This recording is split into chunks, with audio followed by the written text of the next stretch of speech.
I'm sorry, guys. We, the bottom left. Our Zerg player down one game. He needs to come back. His ID is...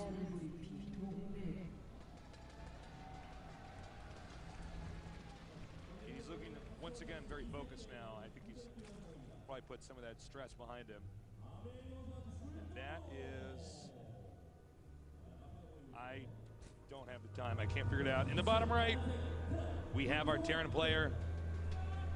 Already winning one GSL. Can he do it again? Players, MMA. Can he? Oh, I think so, Tasis. He's definitely a player that's going to, you know, retire one day with more than one GSL trophy. Yeah, MMA is not going anywhere. Now, MMA, remember, he is, against MVP, out, or just picking builds that are actually better suited to take on MMA than MVP was when he was trying to take on MMA. So I barely got that sentence out. Basically, he was picking great builds against the player who's the best at doing that in the world. Is he going to do it again this time with DRG? DRG's already down one game. MMA has to, you know, probably be grinning inside, saying, "Oh, I think I've got this. You already bungled one game." Well, I seriously, I think you're right with that last part. He's got to feel confident because even though he's very good at picking his builds and out-strategizing his opponent, that definitely wasn't the case in the last game. You know, that was last game. It was all about DRG not having a Spora, and it cost him dearly. So, well, we will see, man. Oh, the drone sneaks in. Not a huge deal. He's going to count the gas, though. And we're going to wait for... it'll probably come back to normal in a second here. So that rarely happens, but the internet is a little weird sometimes. Yeah. He saw the command center first. Now, all he wants to do is keep this drone alive for a bit and check the timing of everything. Command center and then seeing one gas immediately before barracks, that's a pretty big giveaway on what's going on. That definitely looks like it wants to be a reactored Hellion opening after the fast command center. Yeah. So DRG can go ahead and get ready for that right away. You know what he could do? He could, you know, discard that build and then just go into double Banshee. Oh, God. He actually could do that. He could do all sorts of things like that. There's other options there It's as well. a lot of tricky stuff, but you got to remember, in a finals, there's a fine line when you switch your builds. You know, you have to just stay calm. It's a battle of who makes the fewest mistakes, not who plays better a lot of the time. And I know that sounds like it's the same, but it's not. It's not always the best player. It's a player that is not going to screw up. He's not going to fold under the pressure. So switching his build into something like that, unless he had already planned that, like doing it on the fly, most of the time is actually the wrong choice for a player on the stage working for this much money, for this much fame, for this much recognition. All right, so right now Terran with a little bit of map control. That will change, though, when the links come out here. And he looks like you're right, Artosis. He is going to go ahead and go for reactored Hellions. Yeah.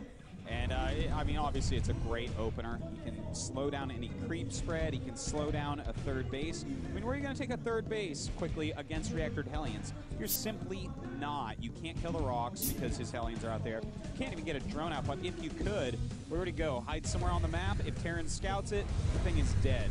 So it's, again, a great opening by MMA. More economical than the last game, but the map, you know, is a map that definitely you can get away with this on.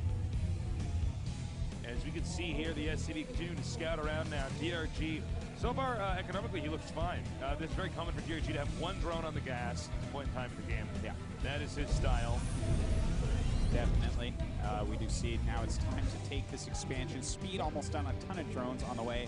Multiple barracks going up. Just completely standard by both players, which it's nice to see, man. You know, you get to this finals and you want to see the best games possible, and these two have some of the best standard TVZ and ZBT in the whole world, if not the best. You know, if you're guys at home, if you are trying to study a player, whether you're a Zerg or a Terran, these are two guys where if you copy their builds, you're going to be safe. Yes. You will improve, you will win games if you can just get the build order down to a T. And look at that evolution chamber placement. That is so smart. Yep. Oh my God, no way he's going to slip him there to the upper right and try to hit workers that way. Look at that, canceling the creep tumor as soon as the Hellion goes over there. DRG on top of things. Does not want to lose his creep tumors right now. Each one of them represents 25 energy from a queen, something he cannot waste against a player the caliber of MMA. So we still have some Hellions popping out, so Starport on the way, as well as Stim. Still very standard by MMA. DRG, on the other hand, getting a Baneling Nest. A little bit defensive there, as well as melee attack, and of course that macro hatchet we've seen building for quite some time.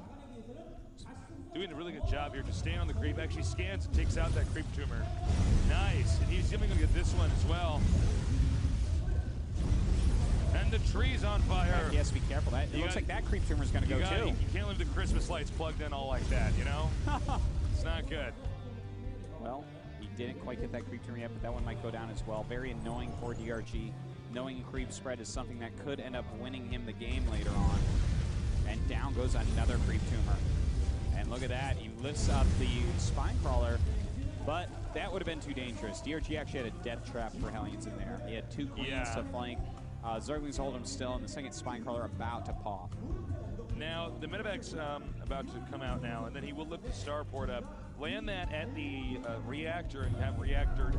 No, he's not. I am sorry. That's actually a little bit surprising. He's going to move the barracks there. That's interesting. I think he might be gearing up for a very specific timing push in that case. I think you're actually exactly right, Tasteless. And it could be a good call, because when you keep a Zerg on 2 base, they try to drone a lot and tech up real quick. Now, if with the 3 hatcheries, DRG definitely has the possibility of making some extra links, some extra Banes, and if he does so, MMA not going to do a lot of damage then. Now he sees right that it's DRG's clearly going to want to take that 3rd base. Looks like he wants to drop here about the time that this drop is deflected. He can then send that back home and start this push, because I think it's going to happen when combat shields finish. He's probably going to leave when siege mode finishes. They'd be very right on that, Tasteless. We will see +1 on the way. Baneling speed, and in fact, he's going now. He's getting ready. And the Spire is not yet halfway done. But in this situation, Baneling speed much more important than the Spire. All you have to do is erase this army. You know, 4 or 5 meters, they aren't going to do anything. But 20 Banelings, yeah, they can definitely help out. Okay, here comes the siege tanks. They're going to be sieged up. He may make some bunkers over here. He may actually want to end the game with this push specifically. Note how he's spreading out the siege tanks and the bunkers, so that way it's pretty difficult to actually have one Baneling hit everything. Few Marines on the high ground, a lot for vision, a lot for harassment. Baneling speed, not quite done, but almost. Those bunkers going to be so useful when the Lings and Banelings do come in. More and more Lings are on the way. Baneling speed is about to finish, and as soon as it finishes, expect for DRG to start moving forward. The bunkers are going to finish at the exact same time. He will be able to get inside of there. Baneling speed is done, and he's going for it. A Zergling flank as well, targeting down siege tanks with Zerglings. The Banelings rolling past. They want to hit these Marines. Beautiful micro right there by MMA, but DRG cracking the contain, getting rid of the bunkers and the siege tanks, the 2 most important parts. And now he's going to go over the spine crawler scanning and see that, in fact, the Banelings are on the way here. They're not yet finished. He goes for the evolution chamber, gets it, and then backs up. MMA continuing to do loads of damage. The Spire's done. No mutas on the way yet, just a lot of Zerglings. Now, will we see a small counterattack? You know, he has to take into consideration how many siege tanks will be done. Oh my God! A huge siege tank loss is exactly what we're watching right here. This is going to leave him with perhaps 1 siege tank at home, which makes any Baneling Zergling counterattack 1,000 times more powerful. So MMA, he's going to have to get home, get behind his wall, and for now, map dominance does go to DRG. Yeah, DRG, that's one thing going in his favor. He is getting the 3rd base up. I do love MMA taking the hidden base. In the center right, it's a really smart move. There's a very low chance DRG is going to check there, considering he is way behind right now at 104 supply to 113, and losing that evolution chamber, so he's going to be behind the upgrade war as well. Indeed he is, but a lot of mutas now popping out. Looks like he wants to start doing a bit of harassment, but, you know, he did not hit right away, which is fine. It looks like DRG just very confident if he gets into a little bit of a longer game, which is exactly what we're in now. Similar supplies, and we'll have to see what kind of harassment can he get done with the speed. A good turret placement there, but delaying the second. All right, looks like the mutas are going to come back. Now, remember what Artosis talked about. There's a real art to the way you send the mutalisks to what location, where, what you hit, when you pull out. And, you know, if you can pull some of that off, he might catch up here. But at the moment, DRG has not managed to do basically any damage with mutas. Well, taking out a few Hellions, getting rid of those watchtowers. He does have a good little group of circlings around here. MMA stimming and running home, knowing that his